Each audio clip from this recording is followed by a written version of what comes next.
अस्सलाम वालेकुम वरहमतुल्लाहि वबरकातुहू। फ़िक़्ह तहारा में आज हम गुस्ल और वज़ू के मसाइल का मुतालिया करेंगे। गुस्ल किन सूरतों में वाजिब होता है?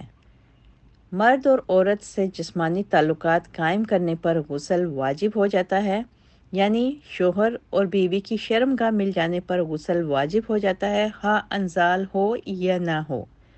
औरत या मर्द को एहतलाम हो तो गुस्ल वाजिब हो जाता है। मनी खारिज होने पर गुस्ल वाजिब हो जाता है।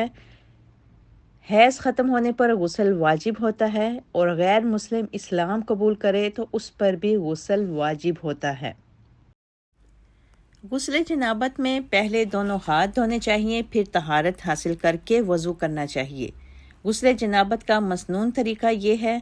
हज़रत आयशा सिद्दीक़ा रज़ियल्लाहु ताला अन्हा से रिवायत है कि जब रसूलुल्लाह सल्लल्लाहु अलैहि वसल्लम गुस्ल जनाबत फरमाते तो पहले अपने दोनों हाथों को धोते, फिर दाएं हाथ से बाएं हाथ पर पानी डालकर शर्मगाह धोते, फिर नमाज की तरह का वज़ू करते। इसके बाद हाथ की उंगलियों से सर के बालों की जड़ों तक पानी से तर करके 3 लब पानी सर पर डालते और फिर सारे बदन पर पानी बहाते।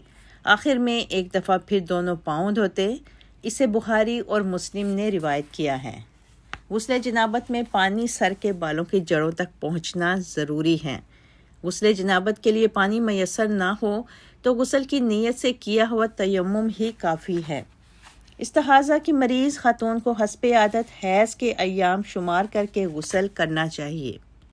गुस्ल हैज़ का मसनून तरीका ये है। हज़रत आयशा सिद्दीक़ा रज़ियल्लाहु ताला अन्हा से रिवायत है कि हज़रत अस्मा रज़ियल्लाहु ताला अन्हा ने नबी करीम सल्लल्लाहु अलैहि वसल्लम से गुस्ल हैज़ के बारे में सवाल किया तो आप सल्लल्लाहु अलैहि वसल्लम ने फरमाया, पहले पानी में बेरी के पत्ते डालकर अच्छी तरह हैज़ के खून से पाकी हासिल कर लो, फिर सर पर पानी डालो और खूब अच्छी तरह मलो यहाँ तक कि पानी बालों की जड़ों तक पहुँच जाए।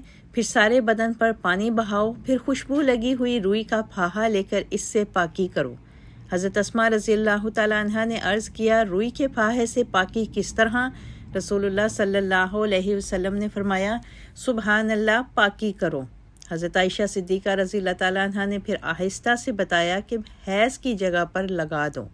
फिर अस्मा रज़ियल्लाहु ताला अन्हा ने गुस्ल जनाबत का सवाल किया तो आप सल्लल्लाहु अलैहि वसल्लम ने फरमाया, पहले पानी से अच्छी तरह शर्मगाह धोनी चाहिए, फिर सर पर अच्छी तरह पानी डालकर मलना चाहिए ताकि पानी बालों की जड़ों तक पहुंच जाए, फिर पूरे बदन पर पानी डालो। हज़रत आयशा सिद्दीक़ा रज़ियल्लाहु ताला अन्हा कहती हैं कि अंसार की औरतें भी क्या खूब औरतें हैं कि दीन की बात पूछने में शर्म महसूस नहीं करती। औरत के सर के बालों की जड़ों में चोटी खोले बगैर पानी पहुंच सके तो चोटी खोलना ज़रूरी नहीं, लेकिन अगर ना पहुंच सके पानी तो खोलना ज़रूरी है। गुस्ल हैज़ या गुस्ल जनाबत या आम गुस्ल के दौरान कलमा शहादत पढ़ना सुन्नत से साबित नहीं। जुम्मा के रोज़ गुस्ल करना मसनून है। मैयत को गुस्ल देने के बाद गुस्ल करना मुस्तहिब है। गैर मुस्लिम अगर इस्लाम कबूल करे तो इस पर गुस्ल वाजिब है। गुस्ल के लिए पर्दे का एहतमाम करना ज़रूरी है। औरत के लिए किसी औरत को और मर्द के लिए किसी मर्द को गुस्ल करते हुए देखना मना है। गुस्ल या वज़ू करते हुए पानी के इस्तेमाल में एहतियात करनी चाहिए। मसनून तरीके से गुस्ल करने के बाद वज़ू करने की ज़रूरत बाकी नहीं रहती। वज़ू के मसाइल। वज़ू के बगैर नमाज कबूल नहीं होती। वज़ू से कबल बिस्मिल्लाह पढ़ना ज़रूरी है। वज़ू की फ़जीलत। हज़रत अबू हुरैरा रज़ियल्लाहु ताला अन्हु से रिवायत है कि रसूलुल्लाह सल्लल्लाहु अलैहि वसल्लम ने फरमाया कि मेरा हौज़ अदन और ईला के फ़ासले से भी ज़्यादा बड़ा है। इसका पानी बर्फ़ से ज़्यादा सफ़ेद, शहद और दूध से ज़्यादा मीठा है। इस पर रखे हुए बर्तन तादाद में आसमान के तारों से भी ज़्यादा हैं। क़यामत के रोज़ मैं दूसरी उम्मत के लोगों को इस तरह अपने हौज़ पर आने से रोकूंगा जिस तरह कोई आदमी दूसरे आदमी के ऊँटों को अपने हौज़ पर आने से रोकता है। सहाबा इकराम रज़ियल्लाहु ताला अन्हुम ने अर्ज़ किया, ए अल्लाह के रसूल सल्लल्लाहु अलैहि वसल्लम, क्या आप सल्लल्लाहु अलैहि वसल्लम हमको इस रोज़ दूसरी उम्मतों के लोगों में पहचान लेंगे? آپ صلی اللہ علیہ وسلم نے فرمایا، ہاں، وضو کے باعث تمہارے ہاتھ پاؤں اس قدر روشن اور چمکدار ہوں گے کہ ایسے نشان کسی دوسری امت کے لوگوں کے لیے نہیں ہوں گے۔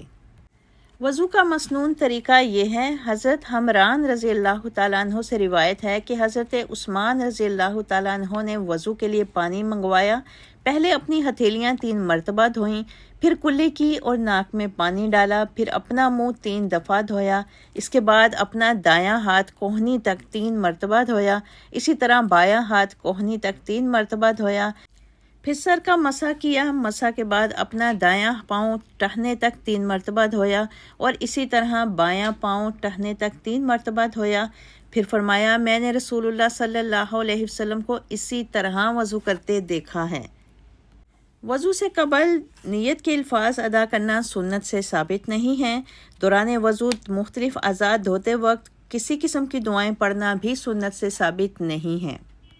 وضو کرنے کے بعد مسنون دعا پڑھنی چاہیے۔ حضرت عمر فاروق رضی اللہ تعالیٰ عنہ کہتے ہیں کہ رسول اللہ صلی اللہ علیہ وسلم نے فرمایا، اگر کوئی شخص مکمل وضو کر کے مسنون دعا پڑھ لے تو اس کے لیے جنت کے 8 دروازے کھول دیے جاتے ہیں کہ جس سے چاہے داخل ہو جائے۔ وضو کرتے ہوئے پانی کے استعمال میں احتیاط کرنی چاہیے۔ رسول اللہ صلی اللہ علیہ وسلم نے ہر وضو کے ساتھ مسواک کرنے کی ترغیب دلائی ہے۔ حضرت عائشہ صدیقہ رضی اللہ تعالیٰ عنہ فرماتی ہیں کہ رسول اللہ صلی اللہ علیہ وسلم نے فرمایا، مسواک منہ کی پاکیزگی اور اللہ تعالیٰ کی خوشنودی کا باعث ہے۔ روزہ نہ ہو تو وضو کرتے وقت ناک میں پانی اچھی طرح چڑھانا چاہیے۔ ہاتھ پاؤں کی انگلیوں اور داڑھی کا ہلال کرنا مسنون ہے۔